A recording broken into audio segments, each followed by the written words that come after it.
Hey kids, it's Mr. Smiley here with another Terps Win V1G war recap. Unfortunately, we haven't had one for looks like about 8 days, 10 days since the last war recap. In that time, we had a B1G matchup against a Ohio State clan called Buckeye Groove 2.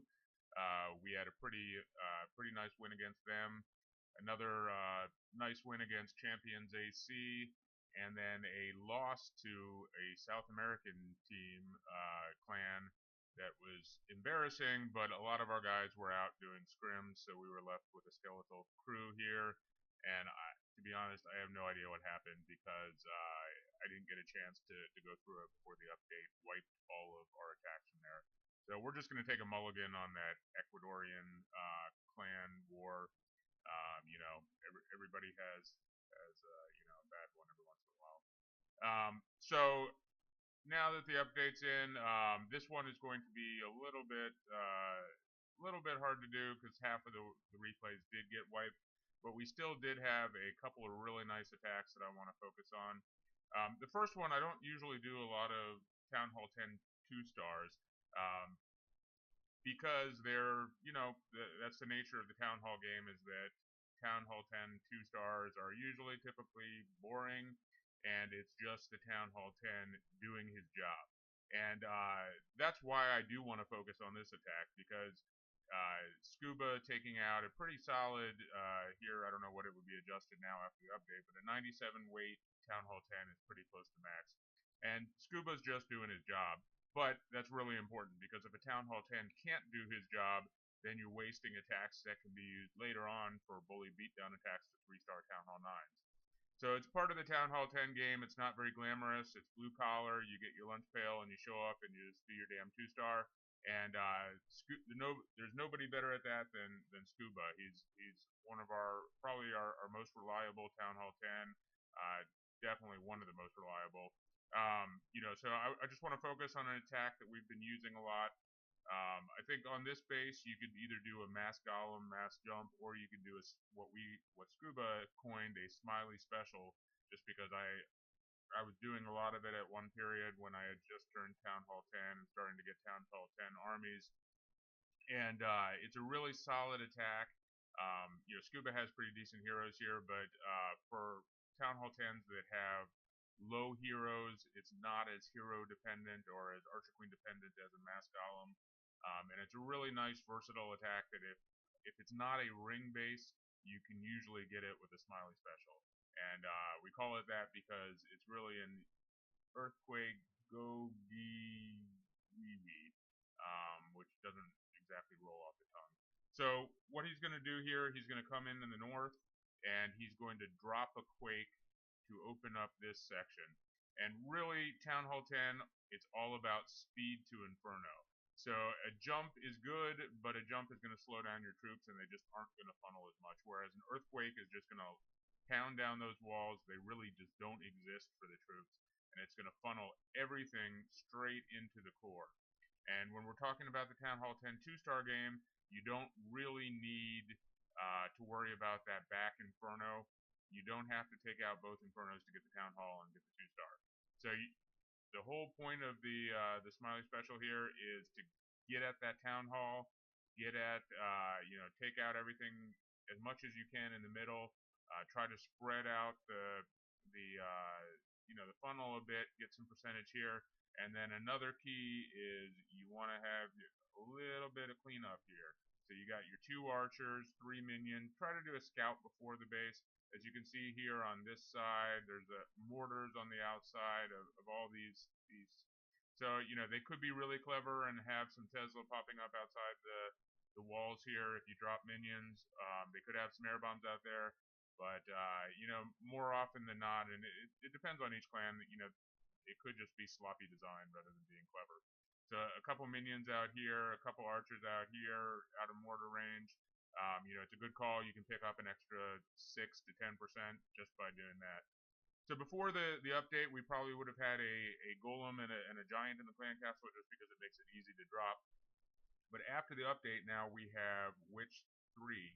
And so the smart play is probably, which I think is what Scuba's going to do here, is to get a couple of level 3 witches along with some wizards in here, because it makes more sense than just, you know, getting what you could just make yourself. So let's go ahead and watch this attack again. The you know Town Hall 10 2-star game is not the most glamorous, but if you're going to be a Town Hall 10, your number one job is get those 2 stars, and that's what you do. So there you can see drop an earthquake. You know, it'd be awesome if he could space that so that it also took out, you know, the Inferno or some other key target, did some damage to that. Unfortunately here, he was far more rightly worried about just getting that funnel to the town hall, and he ended up dropping it on some storages that don't take damage from the earthquake. So it's not the priority, but if you can do a double dip and get get the, and then there's giants in the clan castle. So I guess he, instead of getting the witches in the clan castle and maybe making the giants himself, he did get the giants in the clan castle, and those just walk through and they tank and they rip stuff up. So play around with the witch 3, but giants, they start tanking for those inferno. They absorb all those inferno rays for quite some time, and along with the skeletons, and allow your archer queen and your burger king to go into the middle and just start doing some core damage. As you can see here, he's already up to 42. Archer queen's going to take out the second inferno. Again, you don't have to take out that second inferno in order to get a solid attack, but it sure does help. The walls are going to prevent his golem and his archer queen from getting too far out. Here we go. He pops the ability up to about 47%. Still has a minute left. Takes out the Tesla. 49% would not have gotten the 2-star, but there we go with a couple of max minions on the edge. Again, the minions do their job, and no Tesla pop, so it looks like it's pretty much just bad base design to have those mortars out there. There a Tesla does pop, but by that point he's already gotten the 2-star. Goes to work on the right side, and gets a couple more percentage. Especially in those wars where you don't think it's going to come down to a tiebreaker. I mean, this is a really solid 2-star strategy. You still have to pay some attention to entry point and where the earthquake drop is going to be, but it's a solid 2-star strategy, especially for a new Town Hall 10 who may have lower heroes. So let's go to the next attack we're going to feature is Turtle Power with a GoHoVa, the master of the Hova attack, and we're just gonna see. So we know, I'm pretty sure this was a cleanup attack, either that or he just did a really good job of scouting where the double giant bombs are. So let's see. So I'm pretty sure there's 2 giant bombs here, and then 2 giant bombs here, which is a pretty good base design. Typically, you do want to have the double giant bombs. If one is going this way, you want the other one to go this way, just so you can't hog through it. But on this one, they don't go the opposite way, but they are on either side of the town hall, so that makes it pretty hard to just straight hog. You can still straight hog it, but you have to really map out hog pathing and create like one of those Billy from Family Circus cartoons where it shows him going all around the place, and that's just too much work. And so the easy button for this is to do a GoHoVa, and the Valk are tanky enough that they're just going to be able to you can jump them into these double bombs, and then actually I think he ended up breaking through that one wall, busting these giant bombs, and you use a heal for that, and then you can jump them closer into the core, and they will just heat seek after that archer queen and go right into the core, pop a jump right there, not to scale, and then these giant bombs here, the Valkyrie are just going to run through the base and pop giant bombs all the way, and then he's going to have the hogs come in on either side with some giants as a distract, and basically form a pincher to funnel his troops to the back end. So you can either do your surgical hog as kind of a rolling around the base, and on some bases that's the best way to do it, or on other ones you just go straight up through the middle, and the hogs are just there to guide the kill squad right through the middle of the base. Um, so yeah, so I think it's pretty clear with that graphic. So let's see. Let's just watch his attack. I'll have a cup of coffee.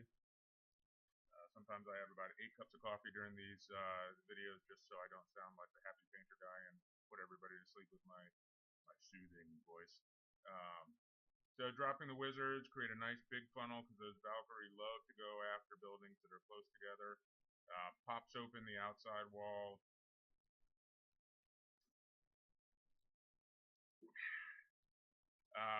Pops a jump there over that Archer Queen, but did manage to bust through those skull walls.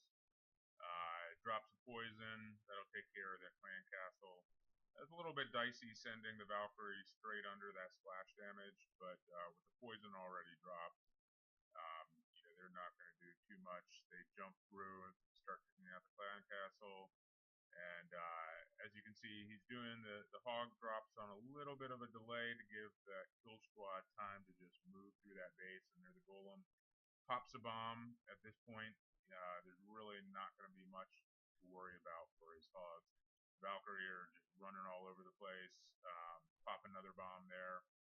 So all 4 bombs are gone at this point. The golems are still in the middle. You'd like to have the outside defense shoot at them a little bit, but he still has enough hogs to finish the job. Or I guess there's one Tesla popping up that the hogs weren't able to finish. But at this point, he has some Valkyrie and some wizards, and there at the bottom there, I don't know whether you noticed at the southwest, he dropped a giant with a couple of goblins behind it. No, sorry, that's in Dave's attack. I actually took notes this time. So yep. So at this point, he did drop a couple of goblins as cleanup squad. Valkyrie going to work at that dark elixir, and their Burger King was at max health, and he pops a rage, finishes him off. Let's see. So I already spoiled the importance of the goblins here on DDA's attack, but let's go through this. This is a QQ shattered GoHo. So Dave's going to come in, I think around 3 o'clock and drop the earthquake. Let's see if they're working. So he's going to open up this base right here and drop, I think let's see, I don't remember. He's going to drop I think the golems down here, and then he starts dropping the hogs at 3 o'clock, and then maybe up here. And he does a nice job. He doesn't use Valkyrie here because he's not an Illuminati yet, but we're working on it. But he does do a nice job of moving through the base and popping bombs, and does a kind of surgical release on some of the hogs to give the kill squad just time to go through this core of this base. And this one, not as many compartments. He doesn't really have to rely on the Valkyrie to pop up a bunch of bombs. The golem are going to be kind of fenced in by this, and that's where they're going to go, and that's where the bombs are likely to be. There might be some bombs over here, but because of his release, he pops them off. And then like I said, there is a little bit of a kind of a strange back end cleanup squad here where he drops a giant right here, and instead of having hogs here, he just drops 2 goblins and a wizard that move around here. And I'm not really sure the point of that. Maybe it was just whatever he had left, or maybe DDA got into some bad glue and was sniffing that before the attack. But whatever the motives for that, it did work out really well. So let's watch that. He drops the earthquake, opens up a couple of chambers there, access to probably a couple bomb areas, access to the Archer Queen. Looks like it's a 3 golem stoned GoHo attack. Not hating that. Giant as a distract for the Archer Tower and the cannon. helps him funnel a little bit wider than he could have otherwise. Unfortunately, the giant does go down, so those two wizards are left out to dry, but they still clear a lot of space there. A couple minions in the clan castle, along with the dragon. Poison's going to make pretty short work of that. Looks like he missed the dragon with the first poison, but he does have a max one for backup. But his kill squad's going to come through, and the Archer Queen's going to take that out. So he does save the second poison if he needs it for skeletons, which can be a little bit hard after they changed it so that the poison ramps up a little bit more slowly. But then there's our giant with the wizard behind him. Goblin's going to take out that drill. Let's see how effective that is. They run over, and 4 goblins get hung out to dry there too. Wizard gets hung out to dry, but it does distract the cannon long enough for that golem to get in place and to start tanking for the queen. Of course, kill squad does a nice job of being a tank for those hogs going around the base, picking off one defensive tower after another. There goes the other double giant bomb that was outside of the core. Golems do a nice job of setting that off. Looks like we have one hog survive, but again, had a golem, had Archer Queen at full health, a couple of wizards, and at this point it's just trash. So, good job, DDA. He's been killing it also. Nice attack. Another solid win. Proud to be a thug. Alright, till next time. Go Terps.